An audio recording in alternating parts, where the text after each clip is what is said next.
ahí por favor a Romanos capítulo 1. Romanos 1. Vamos a leer solo dos versículos, los versículos 16 y 17. Romanos 1, versos 16 y 17. Escuchemos la palabra del Señor, palabra infalible, inerrante y suficiente. Porque no me avergüenzo del Evangelio, pues es poder de Dios para salvación a todo aquel que cree, al judío primero y también al griego. Porque en él la justicia de Dios se revela por fe y para fe, como está escrito, pero el justo vivirá por la fe. Después de una breve pausa por causa de mis vacaciones, vamos a retomar hoy entonces nuestro estudio de esta carta del apóstol Pablo a los romanos.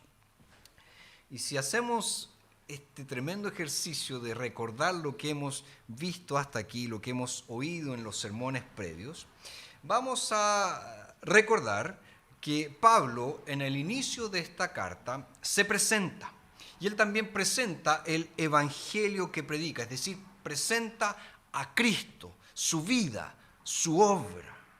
Y luego nosotros vimos que Pablo mismo describe su compromiso con el evangelio. ¿Y de qué manera describe su compromiso con el evangelio? Bueno, expresando en primer lugar gratitud por los romanos, gratitud por la iglesia en Roma. Después él expone, ¿verdad?, el profundo deseo de su corazón de visitar a los romanos, de predicarles el evangelio. Después también él termina dando gracias, o mejor dicho, termina dando a conocer esta carga que Dios ha impuesto sobre su vida, carga que implica dar a conocer el evangelio de Jesús a todas las personas. Y en estos dos versículos que acabamos de leer, vemos que Pablo presenta el tema central de toda esta carta. El tema central, es decir, el evangelio de la justificación por la fe solamente. Y al hacerlo, Pablo nos recuerda ciertas características del evangelio que nosotros debemos comprender bien, que debemos asimilar bien, que debemos recibir bien. Él nos dice en primer lugar que el evangelio es el poder de Dios para salvación a todo aquel que cree. En segundo lugar nos dice que este evangelio, que es el poder de Dios para salvación, tiene un público universal, es decir, es para todas las personas. Luego nos dice que este evangelio revela la justicia de Dios. Y finalmente nos dice que el evangelio se recibe y se vive por la fe. Entonces estas cuatro características, fíjense, llenan a Pablo de una santa osadía, al punto que él puede declarar abiertamente: no me avergüenzo del evangelio. No me avergüenzo del evangelio. Entonces, siguiendo esta declaración de Pablo, nuestro tema para hoy es eso: no me avergüenzo del evangelio. Ahora, si nos sumergimos en el texto, vamos a ver, en primer lugar, que no nos debemos avergonzar del evangelio porque es el poder de Dios para salvación. Ya mencionamos en algunos sermones anteriores que Pablo obviamente está escribiendo a esta iglesia en Roma, iglesia que él no había plantado, iglesia que no lo conocía personalmente. Pablo sí era conocido por ciertos miembros de esta iglesia, pero la iglesia en general no lo conocía. Ahora, como ustedes bien saben, la ciudad de Roma era la capital del imperio, era la sede del gobierno romano. Y en aquellos días era tal la grandeza de Roma que cuando las personas oían el nombre Roma, lo primero que les venía a la mente era la idea de poder. No me avergüenzo del evangelio, pues es poder de Dios para salvación a todo aquel que cree. El evangelio entonces es el poder de Dios para salvación. Y la palabra que es traducida en nuestras Biblias como poder, en el idioma original es la palabra griega dynamis. Y de esta palabra griega dynamis es desde donde viene nuestra palabra dinamita. Dinamita. Ahora fíjense, la dinamita nosotros sabemos que es un explosivo y como tal tiene un efecto destructivo. Nosotros no pensamos que la dinamita sea algo bueno o que algo bueno pueda salir de una explosión de dinamita. Sin embargo, cuando Pablo utiliza el término dynamis, este término dinamita, para describir el Evangelio, ¿dónde está el énfasis? El énfasis está en lo poderoso que es el Evangelio, en lo poderoso que es. Fíjense, la dinamita explota y causa destrucción.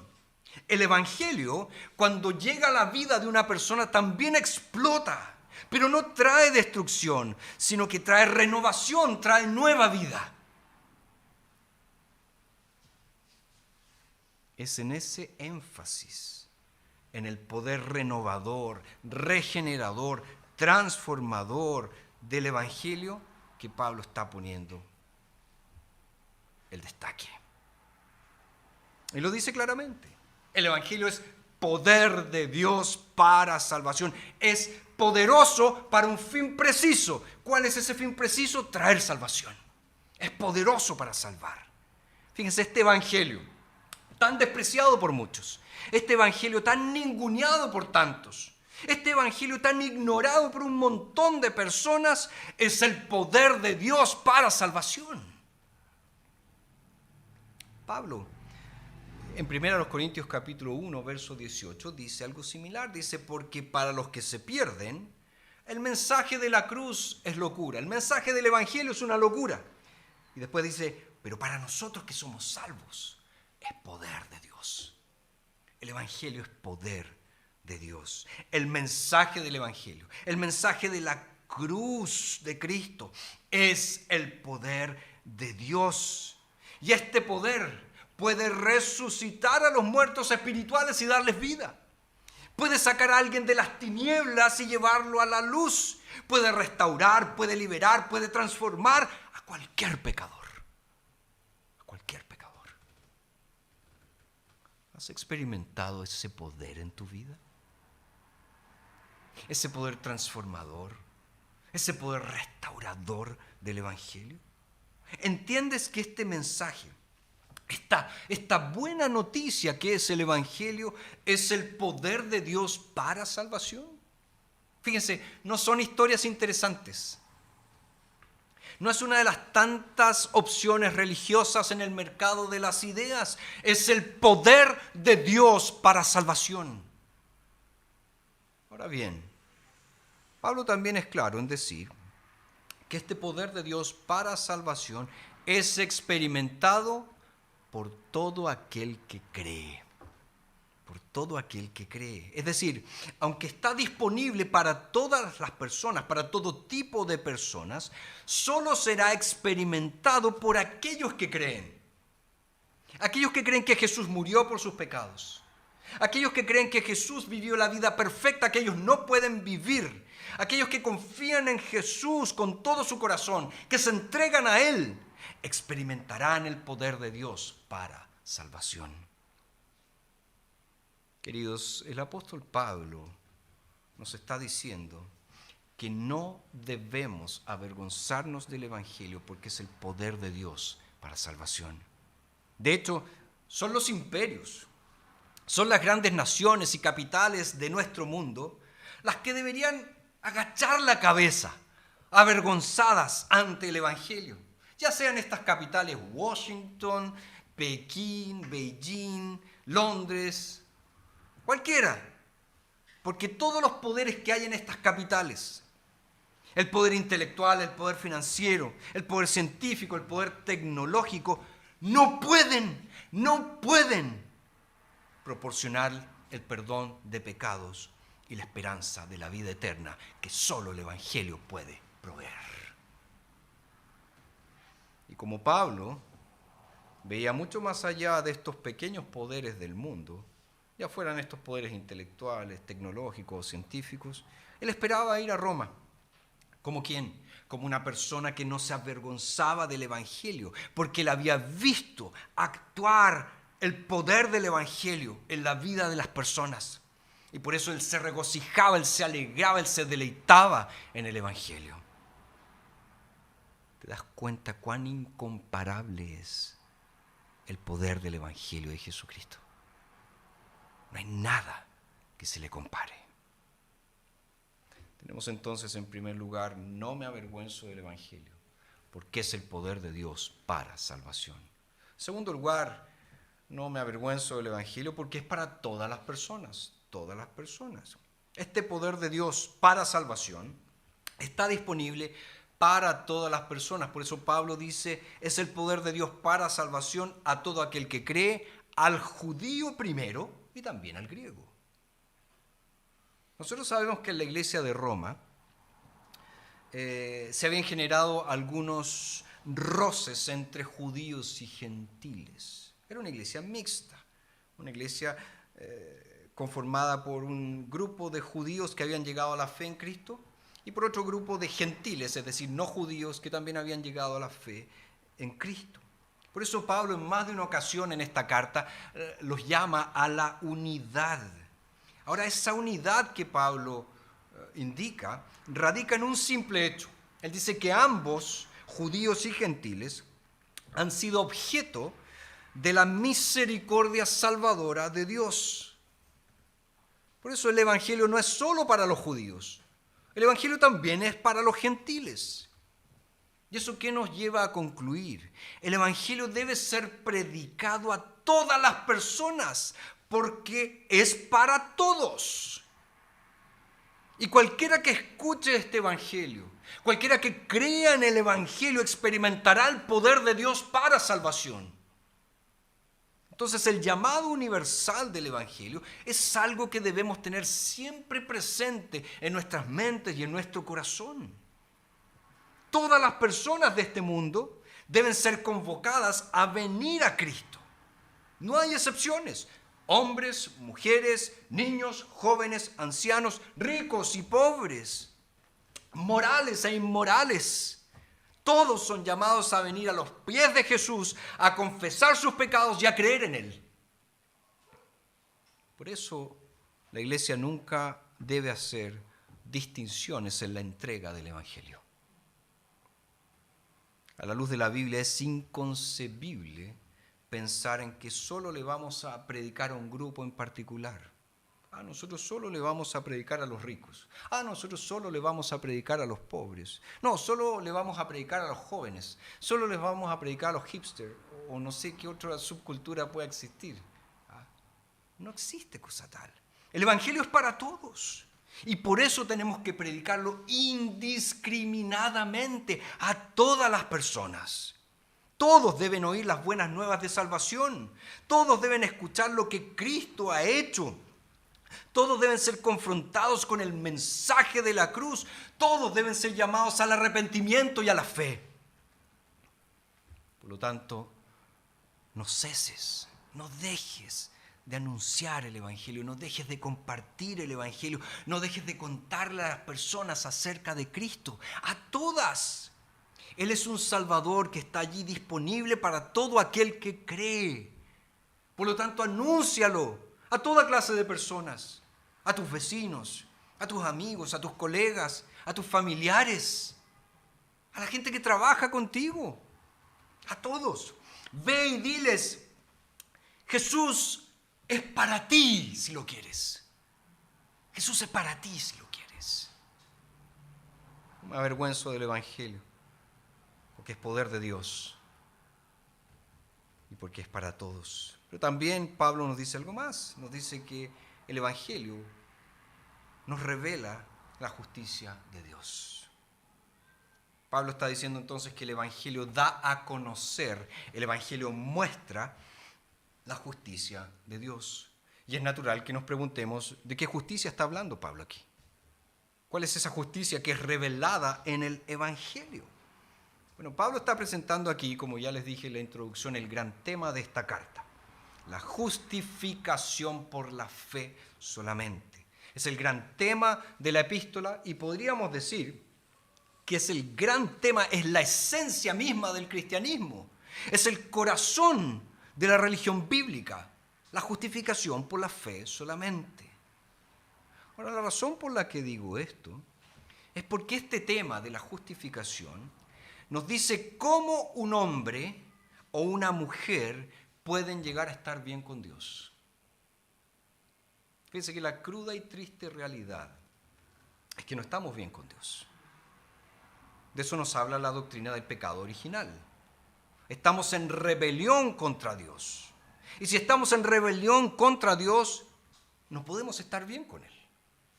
Al contrario, como estamos en rebelión contra Dios, debemos ser juzgados por Dios. Estamos bajo el juicio de Dios. Pero no solamente estamos en rebelión contra Dios, también estamos contaminados por el pecado. Somos tan inmundos ante los ojos de Dios como lo podría ser el individuo más repugnante delante de nuestros ojos. Y en ese estado, nosotros debiéramos ser desterrados de la presencia de Dios cuando muramos, porque somos inmundos. Entonces la pregunta es, ¿qué podemos hacer? ¿Qué podemos hacer? Bueno, por nuestra parte, no podemos hacer absolutamente nada. Nada. Sin embargo, en esta frase, Pablo nos dice que Dios ha hecho algo. De hecho, Dios ha hecho precisamente lo que había que hacer. Él ha proporcionado una justicia que es exactamente lo que nosotros necesitamos. Es una justicia divina, es una justicia perfecta. Y esa justicia se recibe no haciendo cosas buenas, que de todos modos nunca podríamos hacer en cantidad suficiente, sino que se recibe solo por la fe. Se recibe simplemente creyendo en lo que Dios dice. Y Pablo está aplicando en este pequeño versículo toda la enseñanza bíblica acerca de la justicia de Dios. Dios es un Dios de justicia perfecta. Y cuando se relaciona con nosotros, se relaciona de manera justa con nuestra pecaminosidad al juzgarnos y al condenarnos por nuestros pecados. Eso es justo. Pero la gloria del Evangelio es que este Dios justo ideó una manera de actuar con perfecta justicia al proveer la justicia que los pecadores necesitan para estar en su santa, justa y gloriosa presencia. Fíjense que esta verdad fue la que transformó al reformador Martín Lutero.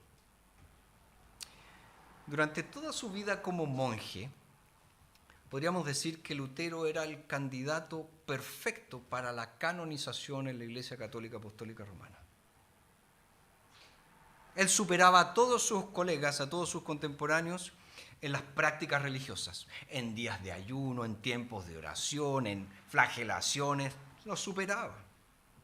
Pero cuando Lutero cuenta acerca de lo que él pensaba en aquellos días, nos dice que él abominaba, detestaba, odiaba este texto de las Escrituras. Odiaba la idea de la justicia de Dios. Y él no podía entender cómo el mensaje del Evangelio podía ser un mensaje sobre la justicia divina. Porque para Lutero esa justicia solo lo llevaría al infierno, solo lo condenaría. Un Dios justo solo podía condenarlo a él. ¿Pero qué pasó en esos momentos históricos de iluminación?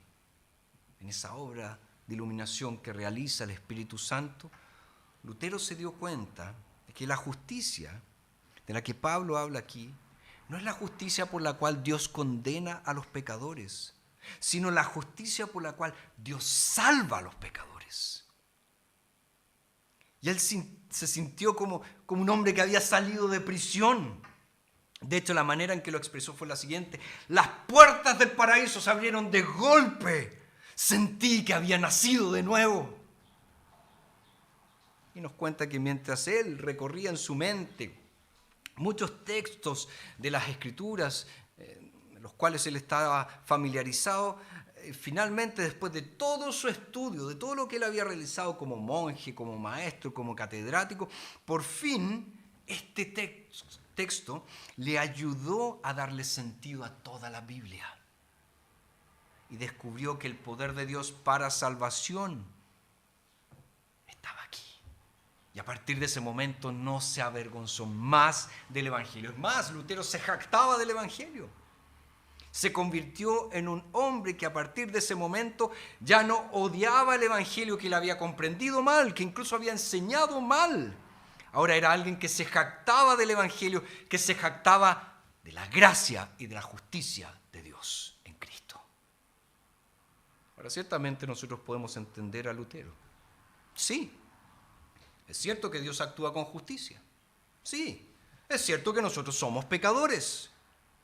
Y es cierto que Dios condena a los pecadores con justicia. Pero en el Evangelio, por eso el Evangelio son buenas noticias. En el Evangelio, Dios, ¿qué hace? En su gracia ha resuelto el problema completamente. ¿Para qué? Para que sin comprometer su propia justicia, al actuar en perfecta justicia, pueda proporcionarme a mí la justicia que necesito en el Evangelio de Jesucristo. ¿Has recibido esa justicia? ¿Conoces la justicia de Cristo? Y el conocerla ha cambiado completamente la manera en que ves a Dios. ¿Ves a Dios como un Dios de gracia? ¿O lo ves como un implacable juez que te condena? Fíjense, este es el Evangelio en pocas palabras. Necesito ser justo si voy a presentarme delante de Dios. Ahora, ¿a quién voy a acudir? Porque si soy honesto conmigo mismo, yo no soy justo. He hecho muchas maldades, muchas perversidades. ¿Y qué nos dice el Evangelio? Ese Dios ante quien un día estaré, ese mismo Dios ha provisto para mí justicia en su Hijo Jesucristo. Y Él ha mostrado su justicia en todos sus tratos a lo largo de la historia con los judíos y gentiles. Y ese Dios justo, a través del Evangelio, no solo me imputa la justicia perfecta de Cristo, sino también por el poder del Espíritu Santo, Él va a obrar su justicia en mi vida para que yo sea cada vez más una expresión de su propio carácter, tanto en mi vida individual como en mis relaciones con los demás, en mi amor por mis hermanos en la iglesia y en mi pasión por ver el Evangelio siendo llevado hasta los confines de la tierra. Porque Dios lo ha proyectado de esa manera. Tenemos entonces que no me avergüenzo del Evangelio porque es poder de Dios para salvación. No me avergüenzo del Evangelio porque es para todas las personas. No me avergüenzo del Evangelio porque revela la justicia de Dios. Y en último lugar, no me avergüenzo del Evangelio porque se recibe y se vive por la fe. Una vez más, fíjense que Pablo dice, no me avergüenzo del Evangelio porque en él la justicia de Dios se revela por fe y para fe, como está escrito, pero el justo vivirá por la fe. Esa frase, se revela por fe y para fe, es intrigante. Y se dan diferentes interpretaciones. Yo creo que Pablo simplemente quiere decir de fe en fe. Es decir, todo es cuestión de fe. En el Evangelio, dice Pablo, todo es por fe. Todo es por fe. Ahora entonces es bueno preguntarse, ¿qué es la fe? Escuchamos mucho hablar de fe, pero ¿qué es la fe? Bueno, el propio Lutero, en un principio, él pensaba que la fe era una obra. Por lo tanto, era algo que debía obtenerse, que debía conseguirse de alguna manera. Pero la fe no es una obra. La fe es creerle a Dios. Es abrir a mano para recibir de Dios la justicia que Dios mismo ofrece en Cristo Jesús. Ahora, esta fe bíblica consta de 3 elementos. En primer lugar, consiste en conocimiento. Fíjense, la fe no es una mera actitud mental. Hay muchas personas por ahí diciendo, yo soy una persona de fe. ¿Pero fe en qué? No, soy una persona de fe. Piensan que es una especie de actitud mental, de tener esperanza, más o menos. Pero la fe bíblica no es así. La fe bíblica implica contenido. Nosotros debemos creer en algo.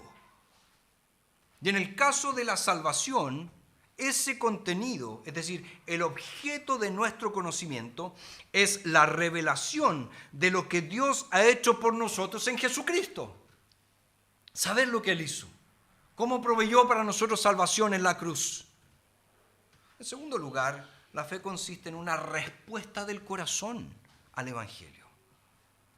Y esto se debe a que la fe no es simplemente un asentimiento a algún principio que es verdadero, pero que no tiene ninguna relevancia para nosotros. La fe bíblica implica el amor de Dios por nosotros al salvarnos mediante Jesucristo.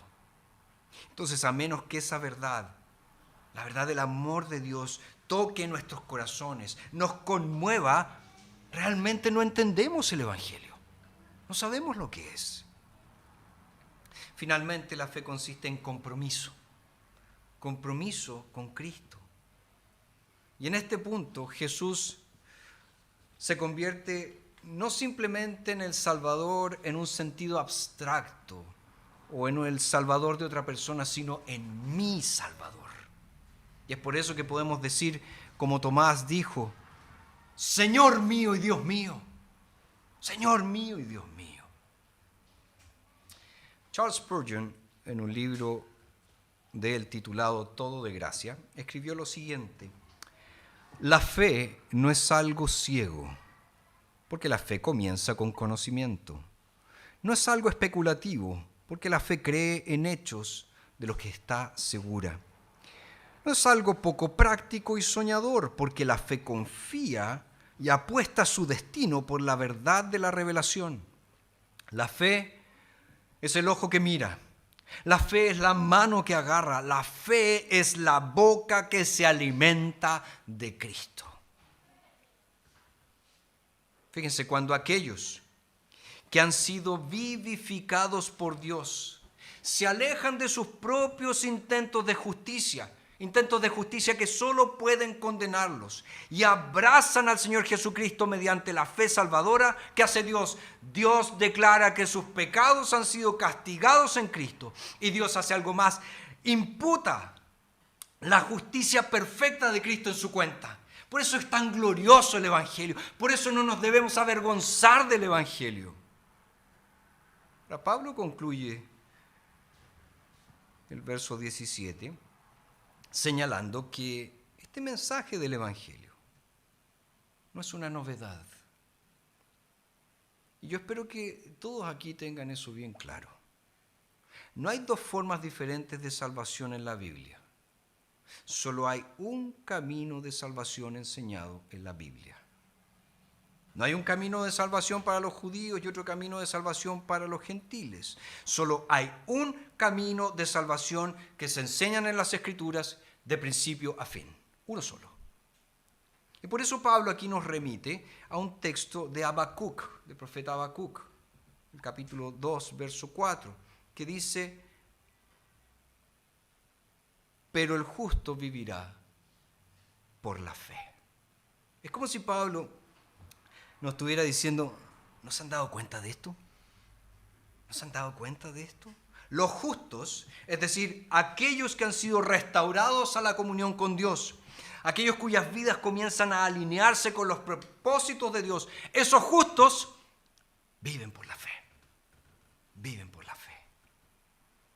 Y en cierto sentido este es otro resumen de todo el libro de Romanos. ¿Cómo llegar a ser ese hombre justo? ¿Cómo llegar a ser esa mujer justa ante los ojos de Dios? Un justo que vive día a día, de principio a fin, por la fe. Y cuando sentimos algo del peso de lo que eso significa, nosotros llegamos a entender por qué el apóstol Pablo es capaz de decir, no me avergüenzo del Evangelio. No tengo vergüenza de esto.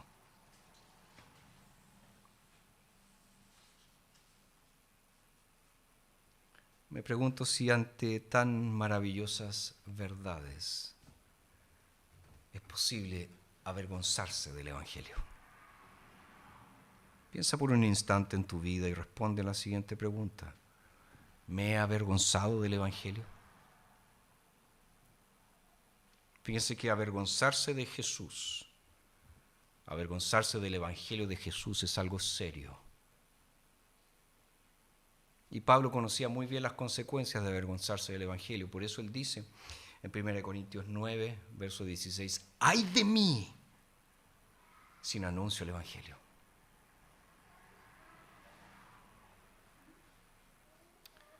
Algunos de nosotros que decimos conocer a Cristo, estamos tan ocupados persiguiendo cosas insignificantes, cuando deberíamos tener como meta algo mucho mayor.